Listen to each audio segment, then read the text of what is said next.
जय हिंद दोस्तों, नमस्कार। बात कर लेते हैं आज के दिन भर की सारी बड़ी खबरों की, जहां सबसे पहले दोस्तों आपको बताएंगे, जहां पर कहते हैं कि जितनी ज्यादा मुश्किल की घड़ी होगी उतना ज्यादा आप स्ट्रांग बनते हैं, उतना ज्यादा आप मजबूत बनते हैं। जी हां दोस्तों, बताएंगे कैसे भारत को चौतरफा घेर कर अमेरिका, चीन जैसे देशों ने मजबूत बना दिया। दोस्तों अब खतरे में चीन का 90% बाजार। जी हाँ, भारत अब उस रणनीतिक उद्योग में प्रवेश करने जा रहा है दोस्तों, जिस पर अब तक चीन का एकाधिकार था। जी हां, बताएंगे अभी की सबसे बड़ी और एक्सक्लूसिव जानकारी, कैसे चीन के 90% बाजार को अपना भारत खाने वाला है। खबर जानकर आप भी कहेंगे कि डोनाल्ड ट्रंप का भारत पर यह प्रहार बना भारत के लिए वरदान। तो वहीं दोस्तों बातों बातों में अमेरिकी राष्ट्रपति ट्रंप ने पाकिस्तान को लेकर कर दिया बहुत बड़ा खुलासा कि परमाणु परीक्षण कर रहा है पाकिस्तान। जी हां, अंडरग्राउंड न्यूक्लियर टेस्टिंग के बीच ट्रंप ने किया है यह बहुत बड़ा दावा, जिसने भारत को चौंका दिया। साथ ही साथ बाकी देशों में भी, पड़ोसी देशों में हलचल मच गई है दोस्तों। साथ ही साथ आपको बताएंगे,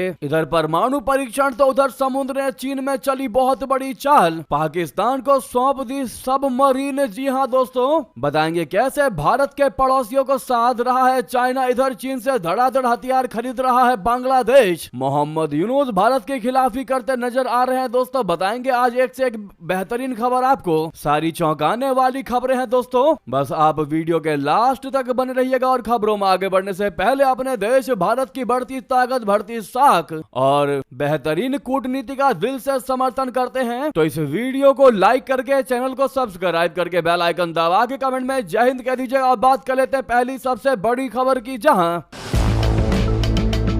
भारत बनेगा रेयर अर्थ मैग्नेट का नया बादशाह, 7,000 करोड़ का मेगा प्लान तैयार, खतरे में चीन का 90% बाजार। बताते हैं भारत अब उस रणनीतिक उद्योग में प्रवेश करने जा रहा है जिस पर अब तक चीन का एकाधिकार रहा है, यानी मोनोपोली रहा है। केंद्र सरकार रेयर अर्थ मैग्नेट क्षेत्र में चीन की पकड़ तोड़ने के लिए 7,000 करोड़ रुपए की मेगा इंसेंटिव योजना लाने जा रही है। दोस्तों यह योजना कैबिनेट की मंजूरी के बाद लागू होगी, जिससे भारत इलेक्ट्रिक वाहनों, पवन ऊर्जा और रक्षा उपकरणों के लिए एक बड़ा वैश्विक सप्लायर बन सकता है। सरकारी सूत्रों के मुताबिक पहले इस योजना के लिए लगभग 2400 करोड़ रुपए का बजट प्रस्तावित था, जिसे अब बढ़ाकर 7,000 करोड़ रुपए कर दिया गया है। योजना के तहत 5 बड़ी कंपनियों को प्रोडक्शन लिंक्ड इंसेंटिव, बोले तो PLI और कैपिटल सब्सिडी दी जाएगी, ताकि देश में ही रेयर अर्थ मैग्नेट का उत्पादन शुरू किया जा सके। दोस्तों आपके नॉलेज के लिए आपको बता दें, रेयर अर्थ मैग्नेट आज हर स्मार्टफोन, इलेक्ट्रिक वाहन, वायु टरबाइन और रक्षा प्रणाली का अहम हिस्सा है। फिलहाल इन चुंबकों के वैश्विक उत्पादन में चीन की हिस्सेदारी 90% से अधिक है। हाल के वर्षों में चीन ने इन खनिजों के निर्यात नियमों को सख्त करके सप्लाई चेन का दबाव बनाया है, जिससे अमेरिका, यूरोप और अन्य देशों में संकट की स्थिति पैदा हुई। प्रधानमंत्री नरेंद्र मोदी जी ने भी हाल ही में कहा था कि महत्वपूर्ण खनिजों का इस्तेमाल किसी देश के खिलाफ हथियार की तरह नहीं होना चाहिए। दोस्तों भारत सरकार अब इस क्षेत्र में स्थिर और भरोसेमंद सप्लाई चेन विकसित करने की दिशा में कदम बढ़ा रही है। इस योजना से देश को न केवल चीन पर निर्भरता से मुक्ति मिलेगी, बल्कि हजारों नए रोजगार के अवसर भी बनेंगे। विशेषज्ञों का मानना है कि भारत यदि उत्पादन का यह लक्ष्य हासिल कर लेता है तो वह वैश्विक मैग्नेट बाजार में दूसरा सबसे बड़ा खिलाड़ी बन सकता है। दोस्तों रेयर अर्थ मैग्नेट के उत्पादन में सबसे बड़ी बाधा उन्नत तकनीक और विशेषज्ञता की है, जो अभी चीन के पास है। इसके अलावा खनिजों के खनन में पर्यावरणीय जटिलताएं और लागत भी बड़ी चुनौती है। इसके बावजूद भारत सरकार वैकल्पिक तकनीक जैसे सिंक्रोनस रिलक्टेंस मोटर्स पर शोध करवा रही है, ताकि इन चुंबकों पर निर्भरता धीरे धीरे घटाई जा सके। सरकार के इस कदम को मेक इन इंडिया और आत्मनिर्भर भारत मिशन के अगले चरण के रूप में देखा जा रहा है। ये योजना न सिर्फ चीन के दबदबे को चुनौती देगी, बल्कि भारत को वैश्विक तकनीकी आपूर्ति श्रृंखला में एक प्रमुख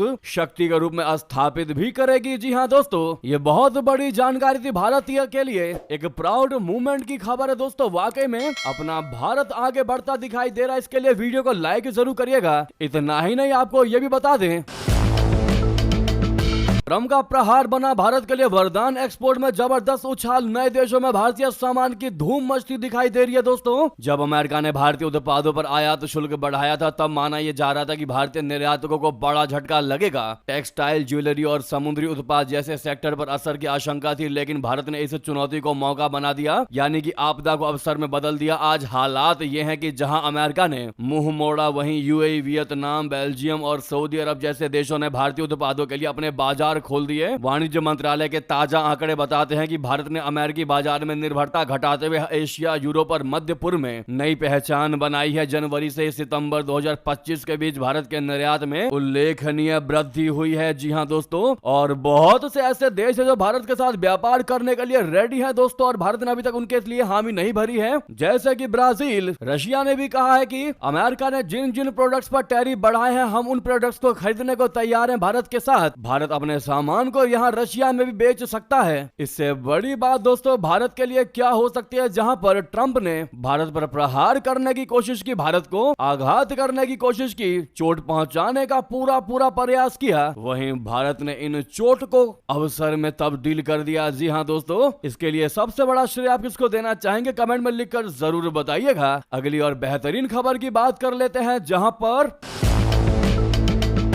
परमाणु परीक्षण कर रहा पाकिस्तान, ट्रंप ने इशारों में कर दिया बहुत बड़ा खुलासा। दोस्तों, अमेरिकी राष्ट्रपति ट्रंप ने पाकिस्तान को लेकर बहुत बड़ा दावा कर दिया है। उन्होंने कहा कि पाकिस्तान न्यूक्लियर टेस्ट कर रहा है। डोनाल्ड ट्रंप ने कहा कि निश्चित रूप से उत्तर कोरिया परमाणु परीक्षण कर रहा है, पाकिस्तान भी न्यूक्लियर टेस्ट कर रहा है। ट्रंप ने कहा कि हम भी परीक्षण करेंगे क्योंकि दूसरे देश परमाणु परीक्षण कर रहे हैं। डोनाल्ड ट्रंप ने एक इंटरव्यू में कहा कि दुनिया के कई देश परमाणु बम की टेस्टिंग कर रहे हैं, लेकिन वे इसके बारे में बातें नहीं करते। एक इंटरव्यू में उन्होंने कहा कि रशिया और चीन परीक्षण कर रहे हैं, लेकिन वे इस बारे में बातें नहीं करते, वे इसे बताते नहीं है। हम एक खुला समाज है, हम अलग हैं, हम इस बारे में बात करते हैं, हमें इस बारे में बात करनी ही होगी क्योंकि वरना आप लोग कल को रिपोर्ट कर देंगे। उनके पास ऐसे पत्रकार नहीं है जो इस बारे में लिखें। डोनाल्ड ट्रंप ने आगे कहा कि अब अमेरिका भी न्यूक्लियर टेस्ट करेगा। इस दौरान उन्होंने ये भी कह दिया कि उत्तर कोरिया और पाकिस्तान भी परमाणु बम का परीक्षण कर रहे हैं। उन्होंने कहा कि हम परीक्षण करेंगे क्योंकि वे परीक्षण करते हैं और दूसरे भी परीक्षण करते हैं, और निश्चित रूप से उत्तर कोरिया परीक्षण कर रहा है, पाकिस्तान भी परमाणु परीक्षण कर रहा है। जी हां दोस्तों, गौरतलब है कि पाकिस्तान की आधिकारिक घोषणा के मुताबिक 1998 में परमाणु परीक्षण किया था, लेकिन राष्ट्रपति ट्रंप के दावे को माने तो पाकिस्तान परमाणु परीक्षण करता आ रहा है, और ऐसी ही स्थिति रशिया और चीन की है। ट्रंप के मुताबिक दोनों ही देश लंबे समय से परमाणु परीक्षण करते आ रहे हैं। दोस्तों, इस खबर से वाकई में भारत को भी सीख लेनी पड़ेगी और भारत को भी अकॉर्डिंगली कदम उठाना पड़ेगा। आप क्या कहते हैं दोस्तों, बताना मत भूलिएगा। क्या भारत को भी ऐसी ही टेस्टिंग करनी चाहिए, क्योंकि जब दुनिया कर रही है तो फिर भारत भी क्यों सोचे। आप लोग क्या सुझाव देना चाहेंगे दोस्तों अपने देश भारत के लिए, जरूर कहिएगा एक भारतीय होने के नाते। नेक्स्ट खबर की बात करते हैं, जहां पर एक और चौंका देने वाली बड़ी खबर।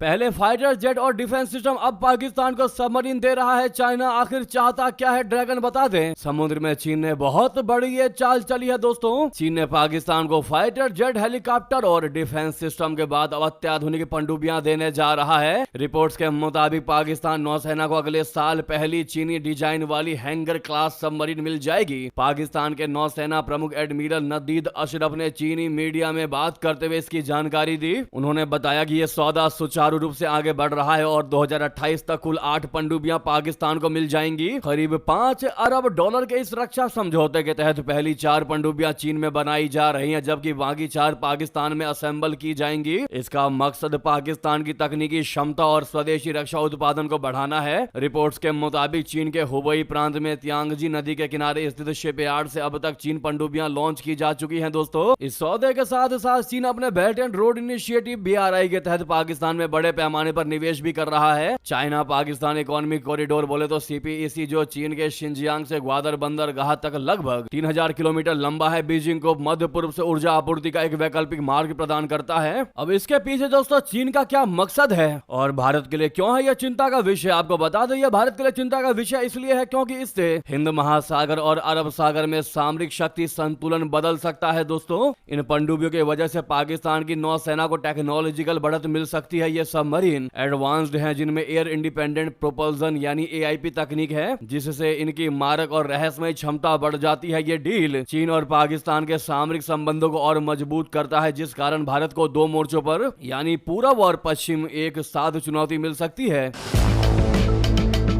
रणनीतिक दृष्टि से अगर देखें तो पाकिस्तान के पास ऐसी पनडुब्बियां आती हैं जो उनकी सीमा से लगे समुद्री क्षेत्रों में भारत की निगरानी और संचालन की क्षमता पर असर पड़ सकता है। साथ ही भारत को अपने एंटी सबमरीन वॉरफेयर और नेवी मॉडर्नाइजेशन को तेज करना पड़ेगा। दोस्तों, भारत और पाकिस्तान दोनों परमाणु हथियार संपन्न देश हैं। ऐसे में अगर पाकिस्तान को चीन से भविष्य में परमाणु पनडुब्बी या उससे जुड़ी तकनीक मिली तो यह भारत की नो फर्स्ट यूज डॉक्ट्रिन पर भी सवाल खड़े कर सकता है और सुरक्षा समीकरण पूरे तरीके से बदल सकता है। ऐसे में दोस्तों, इसके पीछे चीन की रणनीति क्या है, क्यों पाकिस्तान को वो सबमरीन मुहैया करवा रहा है, वो भी जानना आपके लिए बहुत जरूरी है दोस्तों, वरना इस खबर का कोई मतलब नहीं। दोस्तों, चीन पाकिस्तान को यह सैन्य मदद देकर भारत के समुद्री हितों को चुनौती देना चाहता है और अपनी खुद की स्थिति को हिंद महासागर में मजबूत दिखाना चाहता है और मजबूत करना भी चाहता है, जहां डिजिबूती जैसे सैन्य ठिकानों के साथ उसकी उपस्थिति पहले से मजबूत हो रही है। इस साझेदारी के जरिए चीन पाकिस्तान में सीपीईसी बोले तो चाइना पाकिस्तान इकोनॉमिक कॉरिडोर और अन्य परियोजनाओं में अपनी पकड़ को और प्रभाव को मजबूत करता है। ऐसे में आप कहेंगे कि भारत कैसे जवाब दे सकता है और भारत कैसी तैयारियां कर रहा है इसको लेकर, इसके रिटेलिएशन को लेकर। तो आपको बता दें, भारत अब अपनी पनडुब्बी क्षमता बढ़ाने, एंटी सबमरीन हथियार, सतह और विमानन निगरानी में तेजी लाने और सामरिक मंचों पर इस विषय को उठाने की दिशा में काम कर रहा है। भारत ने हाल के वर्षों में खुद की SSBN बोले तो न्यूक्लियर बैलिस्टिक मिसाइल पनडुब्बी और आधुनिक डीजल इलेक्ट्रिक पनडुब्बी नौसेना में शामिल की है। सुधार और मॉडर्नाइजेशन की प्रक्रिया तेज हो गई है। इतना ही नहीं दोस्तों, बड़ी खबर एक और बता दें आपको, जहां पर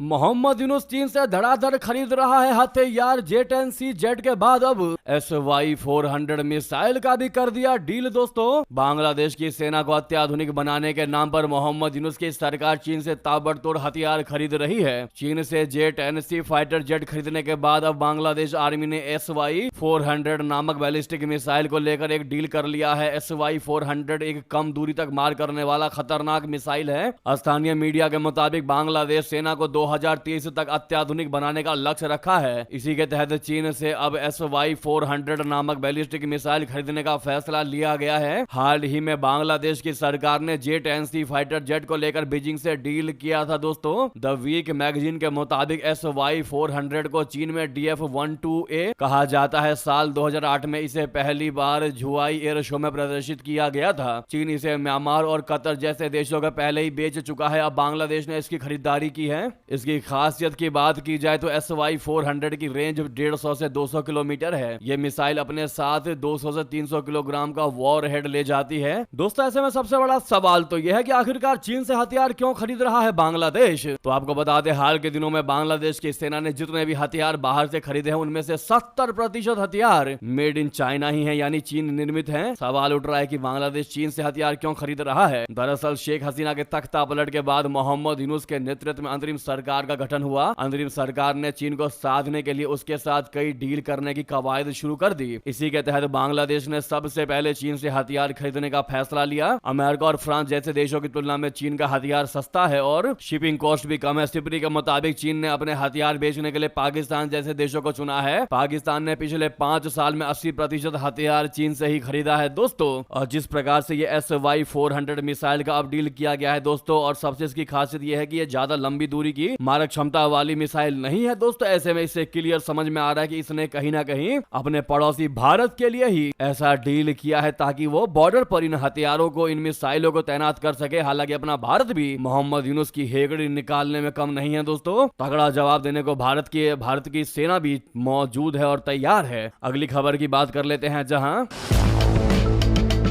भारतीय सेना का साडो अभियान कश्मीर के जंगलों में 2 पुराने आतंकवादी ठिकानों को कर दिया ध्वस्त। दोस्तों, आतंक की जड़ें उखाड़ दी। बता दें, दक्षिण कश्मीर के कुलगाम में सुरक्षा बलों ने साडो SADO अभियान चलाकर जंगलों में छिपे 2 पुराने आतंकवादी ठिकानों को ढूंढकर बर्बाद कर दिया। एक महत्वपूर्ण आतंकवाद रोधी अभियान में सुरक्षा बलों ने दक्षिण कश्मीर के कुलगाम जिले के दमहाल हंजीपोरा के जंगली इलाकों में लंबे समय से बंद पड़े 2 आतंकवादी ठिकानों का पता लगाया और उन्हें ध्वस्त कर दिया। अधिकारियों ने पुष्टि की है कि सोमवार को एक सावधानी पूर्वक नियोजित संयुक्त तलाशी के दौरान ये सफलता मिली। इस अभियान का नेतृत्व भारतीय सेना की 9 राष्ट्रीय राइफल RR ने जम्मू कश्मीर पुलिस के साथ मिलकर किया। इलाके में संभावित आतंकवादी ढांचे के बारे में सटीक खुफिया जानकारी मिलने पर सैनिकों ने अहमदाबाद और नैंगरी पोरा के जंगलों के बीच के उबड़ खाबड़ इलाकों में घेराबंदी और तलाशी अभियान शुरू कर दिया। तो वहीं आपको चौंकाने वाली खबर बता दो, ऑपरेशन सिंदूर के डर से मसूद अजहर यानी कि हाफिज सईद के गुर्गों का आका मसूद अजहर छिपा।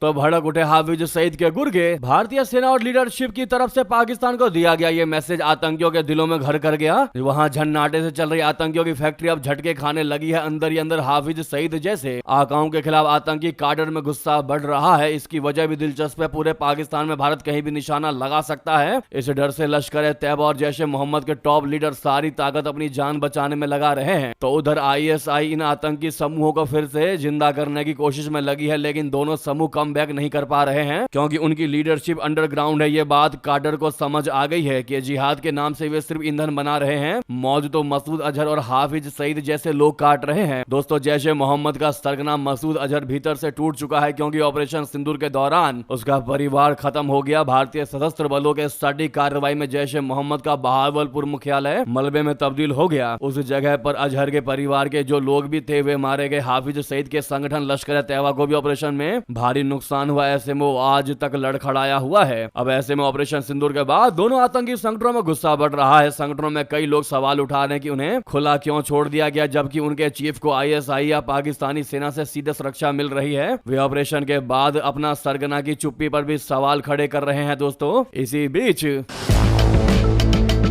अंतिम खबर आपको बता दें, जहां पर अमित शाह जी ने साधा विपक्ष पर निशाना कह दिया। 14 नवंबर को राहुल गांधी और लालू की पार्टियां पूरे तरीके से खत्म हो जाएंगी। दोस्तों, बिहार चुनाव में सियासत और तेज होती जा रही है। पक्ष और विपक्ष एक दूसरे पर लगातार हमलावर हैं। वहीं केंद्रीय गृह मंत्री अमित शाह जी ने बिहार के शिवहर में एक जनसभा को संबोधित किया। इस दौरान अमित शाह जी ने महागठबंधन पर जमकर निशाना साधा। केंद्रीय गृह मंत्री अमित शाह जी ने सोमवार को कहा कि 14 नवंबर को बिहार चुनाव में विपक्षी गठबंधन का सफाया हो जाएगा, जिससे उनकी लीडरशिप और पॉलिसी बनाने में साफ न होने कमी का पता चलता है। इस पर आपकी जो भी राय हो दोस्तों जरूर कमेंट में लिखकर अवश्य बताइएगा। लगे हाथ तो वीडियो को लाइक करके, चैनल को सब्सक्राइब करके, बेल आइकन दबा के कमेंट में जय हिंद कह दीजिएगा। दोस्तों, मिलते हैं अगली बड़ी खबर में। यहां तक बने रहने के लिए आप सभी का बहुत बहुत धन्यवाद, बहुत बहुत आभार। जय हिंद, जय भारत।